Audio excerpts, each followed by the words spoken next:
All right, well, thank y'all for having me. I really appreciate it. I'm honored that I was asked to do this.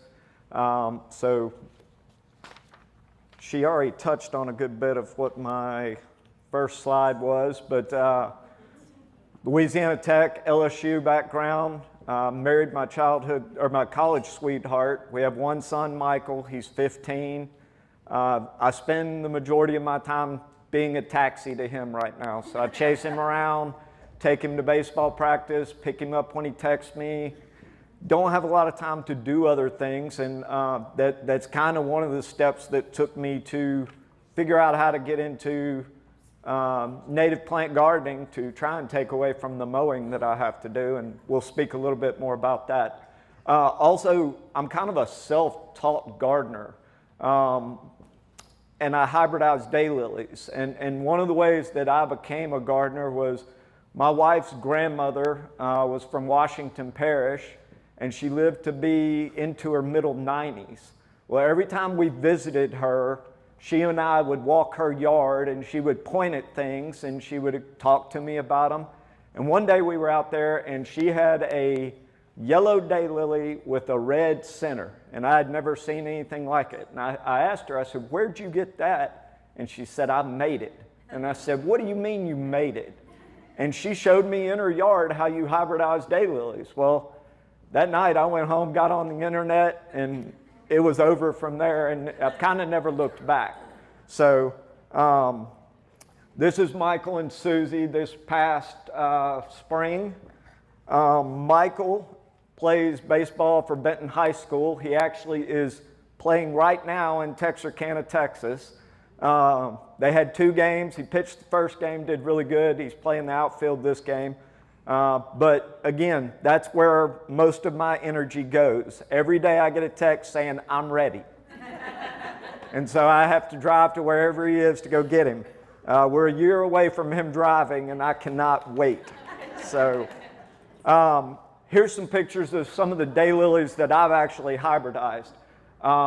When we get to the aerial view of my yard, you'll see I probably have 5,000 to 6,000 daylilies in the planted area of my yard, and I hybridize them every spring. I hybridize, I collect seeds, I plant, I evaluate, I throw some away, I give some away, and then I just do it again. She touched on this, but my family has been in Bossier Parish since the 1860s. The property that we currently own was owned by my great-great-grandfather. It was sold off. It was subdivided, and then in 2016, the house that's currently there came up for sale, and we were able to purchase it. So if you can see, that little red dot is where my house is, okay? We are very suburban, and Bossier Parish is growing every day. Every day you drive down the road, and yes, thank you. So right there is my house. Every day there's a new subdivision going up. To age myself a little bit, I tell Michael I used to live in Benton, which is right there, and I can remember driving all the way to Bossier City, and it was cotton fields the whole way. Cotton fields and pecan groves, that's all it was. And now you can see what it's turning into. But my 4 acres is there. So to touch on why I decided to do this, number one is I have a drainage ditch on the east side of my house. It's a parish drainage ditch. It stays wet year-round. And the first year I was there, I probably got my zero-turn stuck a dozen times because I would get just to the edge of that ditch and think I was fine, and then it would slide off in it, and I'd have to go get my truck and pull it out. So I immediately started saying, what can I do different? Because this is crazy. Also, it took me about 8 hours to mow my 4 acres. And again, I chase that kid around, and I don't have 8 hours to mow. So I started trying to think, what can I do different? Like, what makes this different? Another thing that sticks out is there was no wildlife in my yard. Every once in a while you would see a house sparrow, maybe a cardinal would somehow fly by, maybe pick up some common butterflies, but there really wasn't a lot going on there.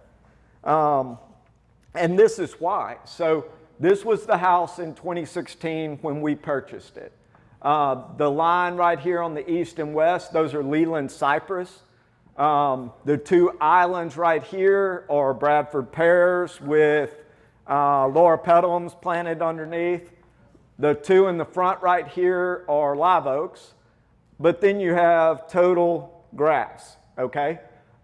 This is a Johnson grass hayfield that they cut 3 or 4 times a year. And this is, it used to be a horse pasture. Now it's just grass. So that's kind of a view of what the house looked like before I started my project. So I really like this quote up at the top. I tell people this a lot of times when I give talks about the daylilies is, as a hybridizer of daylilies, when I walk out in the spring to see a daylily bloom for the first time, God and I are the only 2 people that have ever seen it, you know? And that kind of applies to native plants too, is that, you know, you're helping God along to make decisions about what can and can't be there, and I think that's an important thing to consider. So my original idea, and I say original because it definitely didn't end up the way I thought it would be. I envisioned liastris blooming, purple cone flowers, maybe some short grasses in there. Everything was tidy, neat, and pretty, you know, and I'll kind of show you where I got to and where I started. Inspirations, Doug Tallamy, I've read his book and I continue to read Nature's Best Hope every year. It pushes me along. It's a great book. John Michael Kelly, I've had the luxury of going out on some trips with him.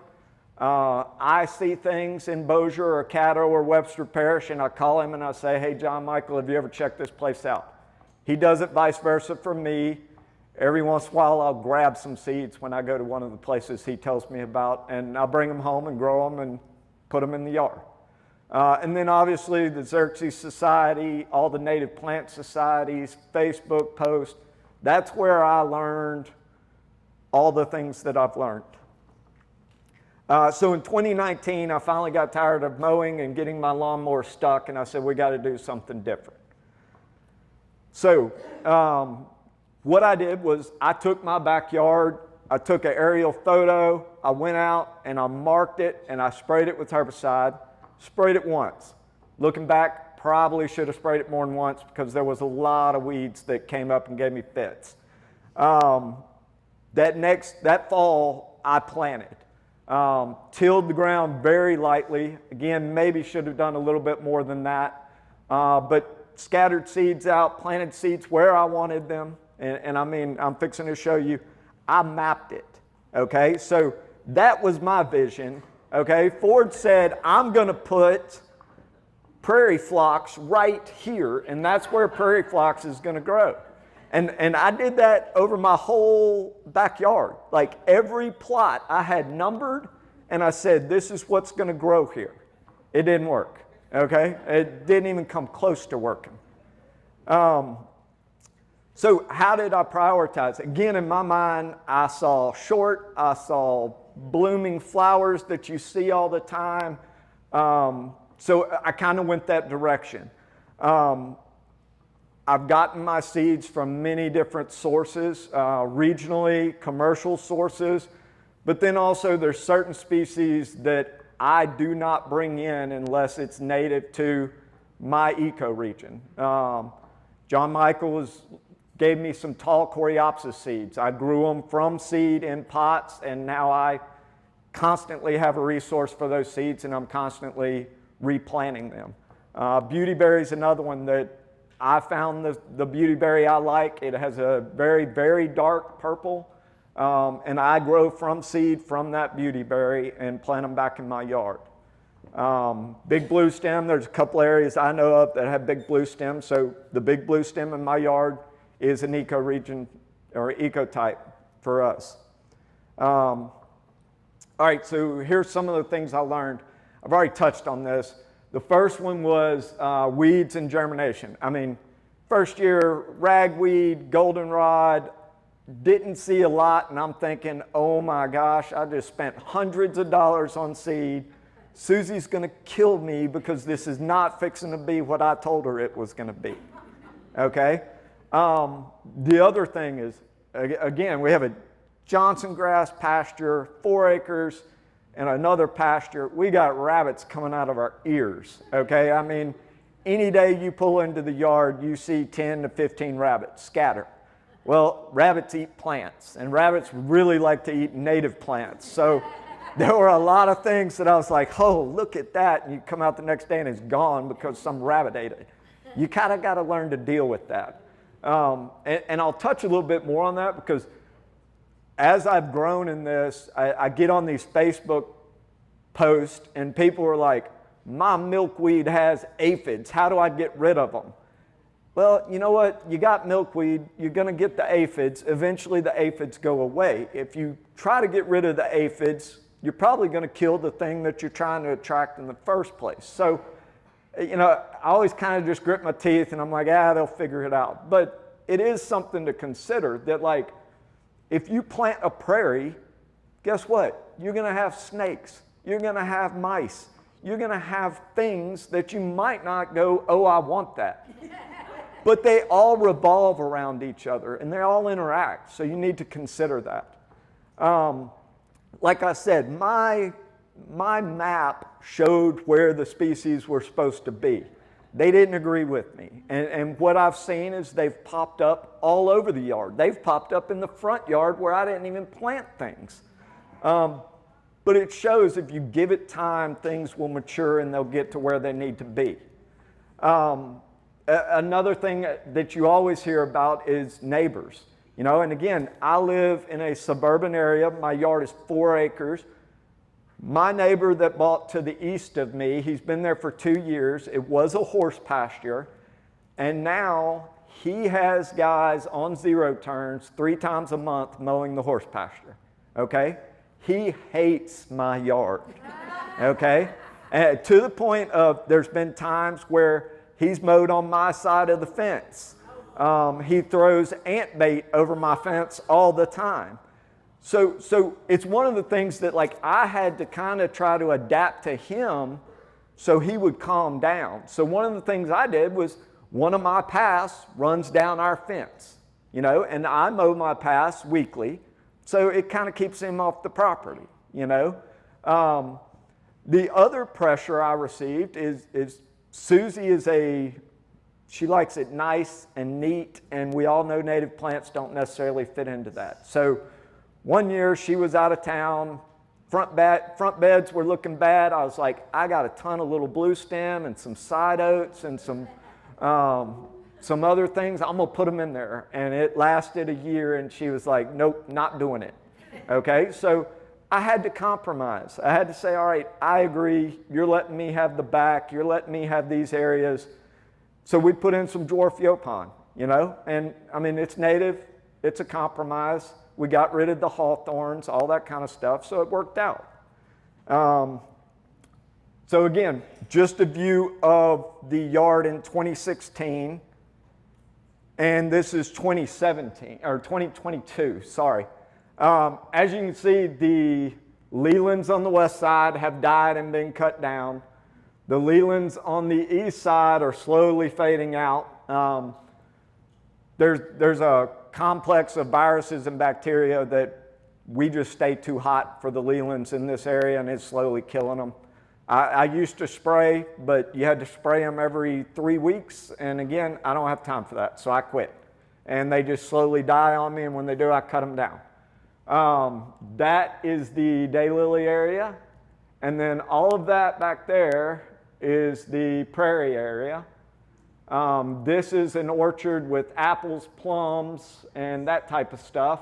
And then actually right here on this west side going up, I've planted an edible native area. So I have native plums, elderberry, beautyberry, serviceberry, pecans, that type of thing are growing in rows in those general areas. This is the drainage ditch that I was telling y'all about. In the back on the north side is another parish drainage ditch. And right over here, you can kind of see some light green. That's actually Willow Chute Bayou. So when the bayou fills up, it flows and backs into the drainage ditch on the north side of our house. So I think, let's see, yep, so this is 2020, this is this past winter, okay? Again, you can see more of the leland have disappeared. This is starting to get a little taller.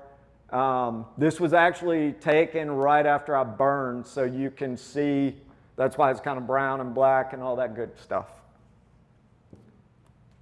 So again, just a comparison to kind of show you what it looked like before, where we're headed, and where we hope to go.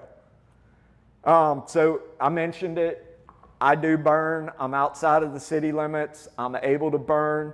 I will show you a picture of the burn from this past year here in a couple of slides. The way I have my trails cut is I'm able to control that burn. So I'm not risking, and I say not risking, I take precautions, but the way the trails are cut, I cut low, they hit the trails, the fire slows down enough that I'm able to get it out and then go to the next area. I don't burn all the areas in the same year. I try to rotate. I try to remember which ones I did what year. I already touched on it. I mow the trails. I also mow parts of the prairie between April and July to try and help with height, okay? Have a lot of goldenrod. And with the way I have my trails cut, summer rain, summer thunderstorms, a lot of times they're going to make the goldenrod flop on me. So I mow it and try and keep it down. Another thing I do is I use a hedge trimmer.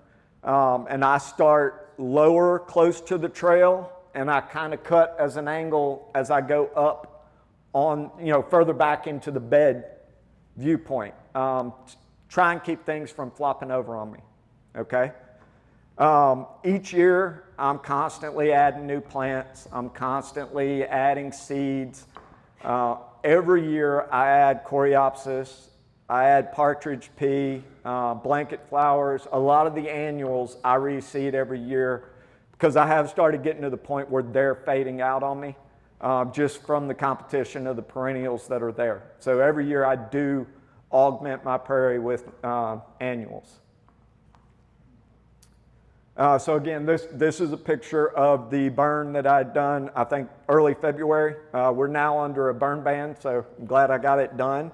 But you can see kind of where the fire, it hits my trail and it pretty much stops because I mow the grass on a very low level right through there. You can see some of these in the back. That wasn't burned, that wasn't burned. It'll stay put until next year and then we'll do it then. So once I got kicking on the prairie, I said, all right, what are some other things that I can do? So I added a small pond in the back. I have log piles. Also, I drive around town, and when the tree trimmers are out cutting for the electric company, I pull up and I'm like, hey, can I have that? And they always say yes. I've never had them say no, okay? And in fact, I've made a couple of friends, and they actually call me now when they cut hollow trees. And what I use the hollow trees for is I take the hollow stump and I stack goldenrod, and I have some cup plant and stuff like that. I stack those stems in the hollow logs for bees. So it's just another way for me not to throw something away. And again, those guys are nice enough to call me. I have started adding trees on both the east and west side, native trees, various trees, and then we've already mentioned the edible plants that I have. These are examples. So that's the brush piles. I probably have 5 or 10 around the yard that when stuff falls out of the trees, I just throw it in the brush pile.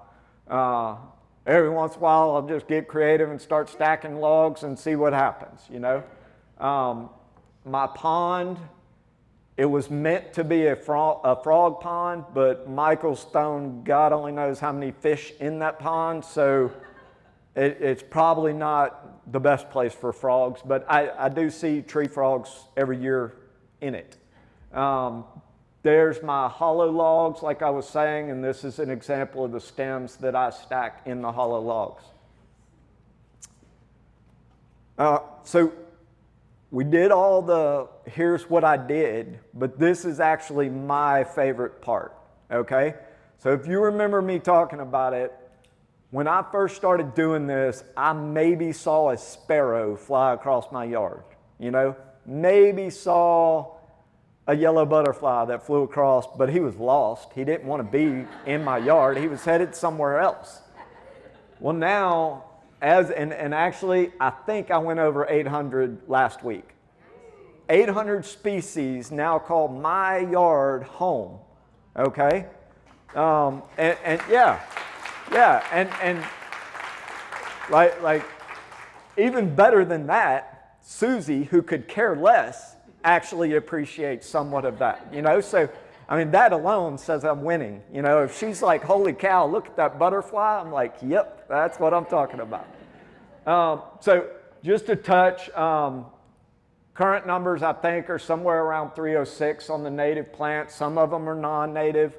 One of the things I don't do as far as documenting is, like, if I plant a tree, it's got to make it a couple of years before I count it, because I've planted too many and they haven't made it, and then I got to scratch them out or get rid of them. So I do wait until I make sure they're actually making it before I start counting them. 362 insects, okay?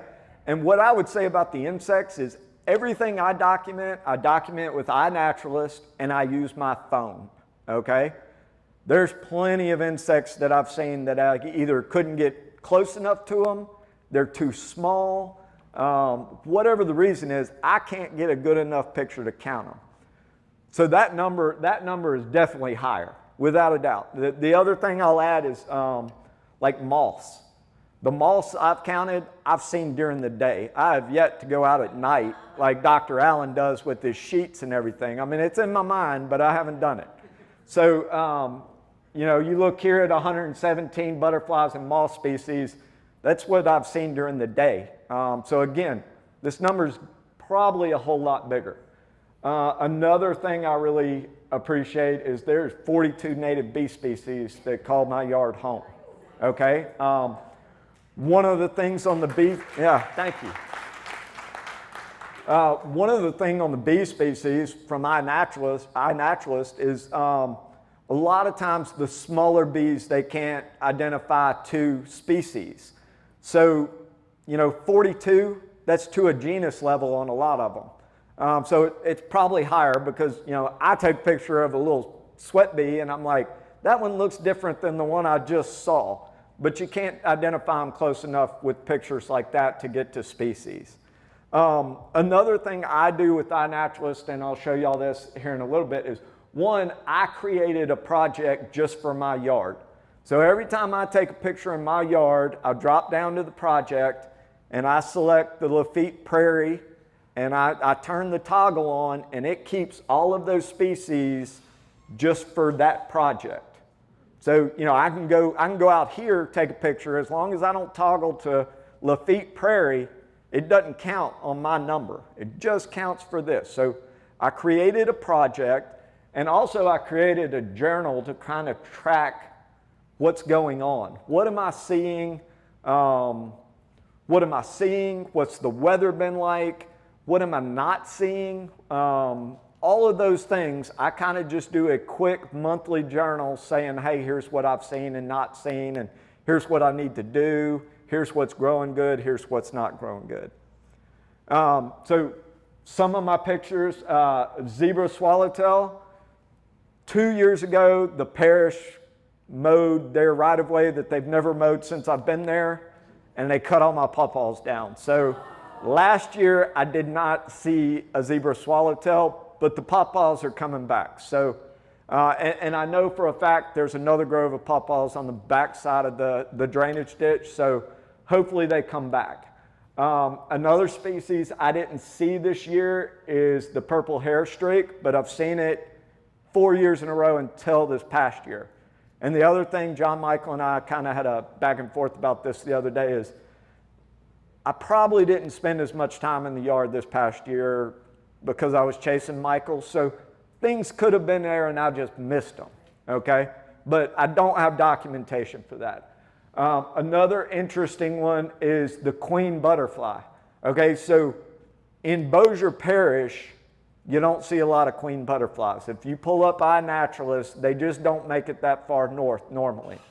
Past 3 or 4 years, I had 1 or 2 at a time. Last year, I have a picture of at least 5 on Aster in November. So they know I'm there and they're coming to me, you know. I spoke about it. You're going to get snakes. I got ribbon snakes all over the yard. Like, they're everywhere. I've already seen them. I've already seen 10 to 15 this year. Okay.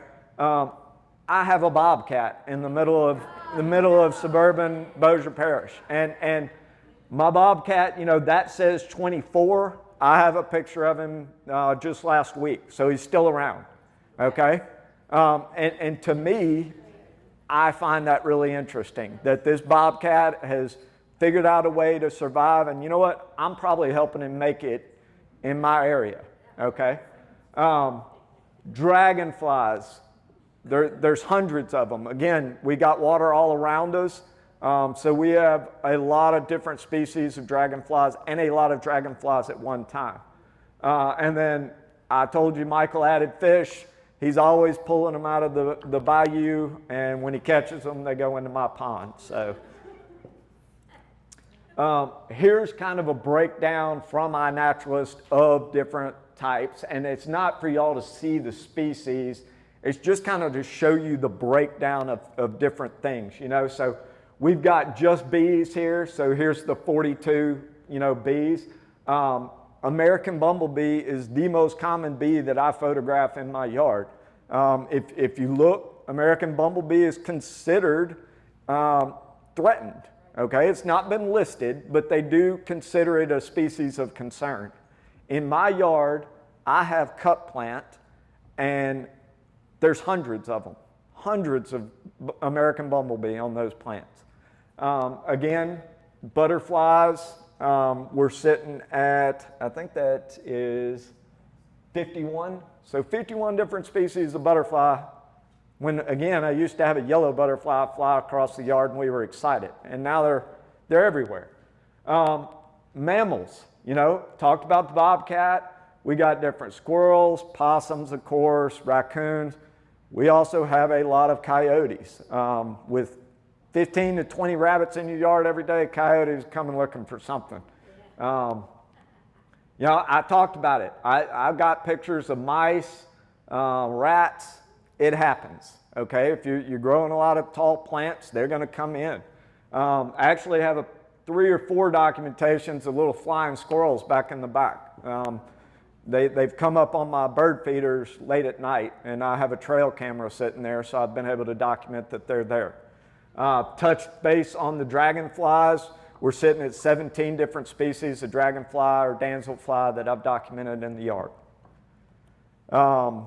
Snakes, like I said, you're going to get them. I'll be honest though, I have yet to document a poisonous snake in the yard. I would assume there's cottonmouths around because of the fact that we back up to a bayou, but I've yet to see them. And I've documented a lot of water snakes, but not any cottonmouths. Spiders is another area that I think I'm probably low on.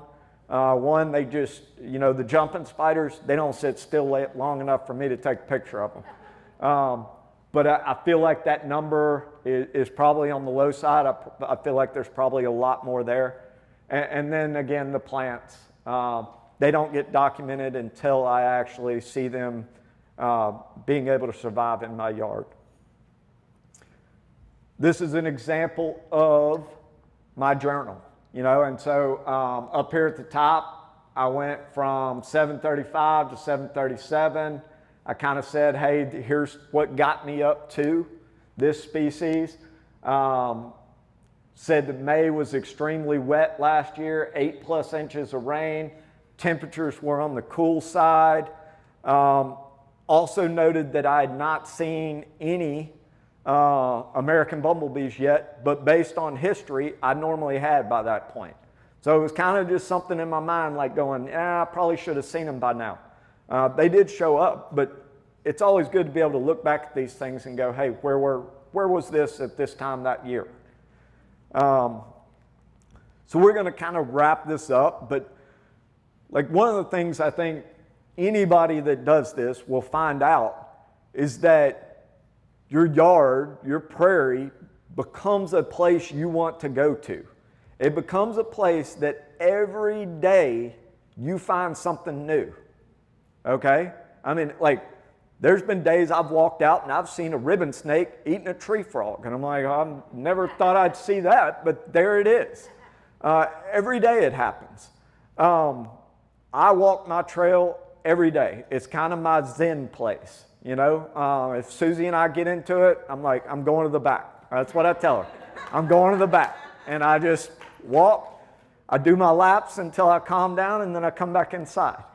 And it's also taught me patience, flexibility. I mean, like I said, in my mind, I had this mapped out. I said, this plant's going to grow here. Well, I got to be flexible because that's not at all the way it ended up being. So just to wrap this up, anybody can do this. You know, I know Mr. Lawrence said that there were 20 of us in here that this is our first meeting. Well, you're here because you find this interesting. And I'm here to tell you, I started off with 4 acres of grass, and now I'm 800 species in. You can do it. You can make it happen, okay? Native plants are pretty, but there's also ecological function there. And the quote at the bottom, nature is not optional. It's not. It's not optional. We're getting to a point where things are going to start getting worse if we don't start adjusting, okay?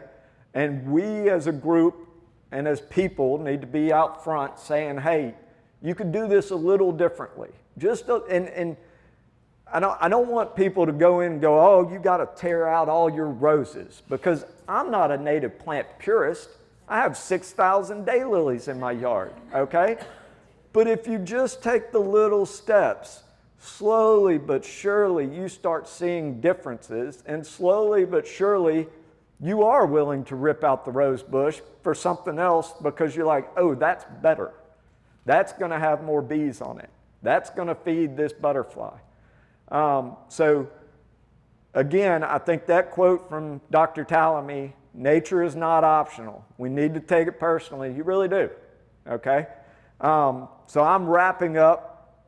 I'm here if you got any questions on anything. Yes, ma'am. Oh, sorry. Yeah. Thank y'all.